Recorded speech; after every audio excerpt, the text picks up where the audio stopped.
So, as online companies, we are told that we need to consistently create educational, topical content. And we talked earlier this month about how you can reuse content, but aside from reusing old content, how do you constantly come up with new content? So, the first topic I want to talk about is client questions, right? Or client discussions. There's a great book. I'm not sure if you've read it. It's called They Ask You Answer. It's by Marcus Sheridan. And it's all about how you can use questions that you receive, whether it's by existing clients or by potential clients, not just to answer them, but to create content. So the idea is anytime that you have a question, you know you're giving an answer, right? Well, that answer is a piece of content. And it is something that if you get in the habit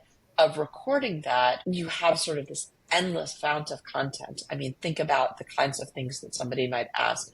Even how much does this cost? What is your process? What do you mean when you say hero image, right? All of those questions that maybe are really obvious to us, every time somebody asks it, they're showing you that this is a content idea. I think it's great. One of the areas you're frequently asked questions, whether it's on your website or in your documentation. Wow, what a list!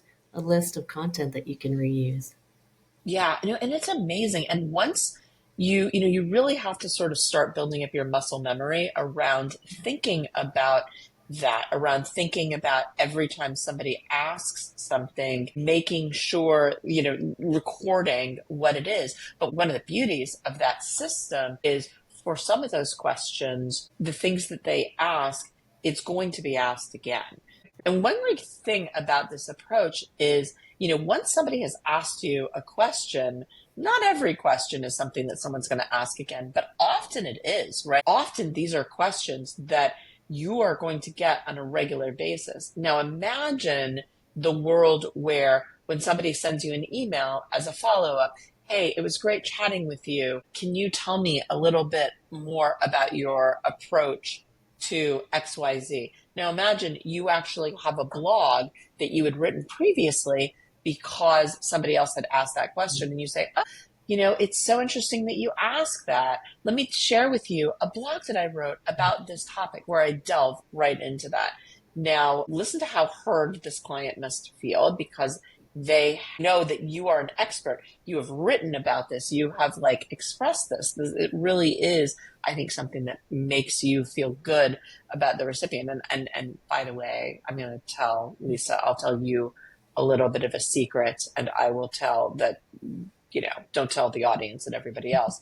I 100% have gotten that question, written a blog, published the blog, and whether I've dated it or not, just said, oh, I happen to have written a blog about this exact topic because, again, I do think it leaves such a great impression to know that the person is so invested in the question that you have that they've created content around it. I think it's great. One of the pieces when you mentioned, that they feel it invested, that they've taken the time to one to ask you the question, but they Mm-hmm. are also comparing you against your competitors or whoever else are asking that same question, and you are the first to respond with a detailed, insightful answer because you've already prepared it. Because you've already written it. Yeah. Exactly. Percent. So let's talk about another way that we come up with content, and that is the content grid. So a link. We'll put a link in our notes to a sample content grid. But what is a content grid? Right? Imagine a spreadsheet. On the y-axis, you have keywords. So in the case of Spring Insight, it might be when to build a new website or building a new website, marketing strategy, search engine optimization, social media marketing, video marketing, right? These are all keywords that are meaningful to you. On the x-axis, you have generic questions, and those are the same for every single client. How, when, where, how much. So the magic happens when the two questions intersect. What's so interesting is you have an exponential number because where those things hit, you can actually very, very often create a number of different blogs. So for example, when new website, right? When website redesign. Okay, what are some blogs that you can write there? When within your organizational history is a good time to build a new website? When, how old is a website when you should start to think about replacing it? When? What are the best seasons within your business? What are thoughts about your seasonality that you should keep in mind for when to build a new website, right? That's 3 blogs that you can create all around sort of that same intersection. Using a tool like that, you're basically investing an hour, hour and a half to create this grid, and it gives you an infinite number of topics. It's fascinating because I haven't used exactly how you're describing. Spreadsheets tend to sometimes freak people out. They use a big picture, lots of circles and drawings and scribbles. But it comes down to the same thing of finding that cross section of what the questions are or what your topic may be based on where you are at that particular time. Yeah.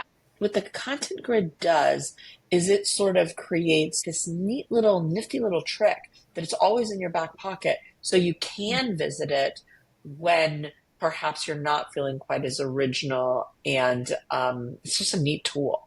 Very So finally, let's talk about organizing your thoughts. And I would say um, to the audience who we're talking to, if you're going to listen to one thing that we say in this entire video, it's definitely this. And that is really, before you do any of this, make sure that you have an organized system for collecting any ideas that you have and creating a place where you are going to be able to access this information for later. That's very excellent. I don't even know how the best way to say it, but spot on. That is some great advice. But yeah, if you stay organized, you have a system. All those little aside things just easily put into one source, and not like me where you have to flip through pages and try to find where they find all these great ideas again. At Spring Insight, the way that we do this, we have a Slack channel that is literally dedicated to content ideas. And just, you have a fragment of a thought.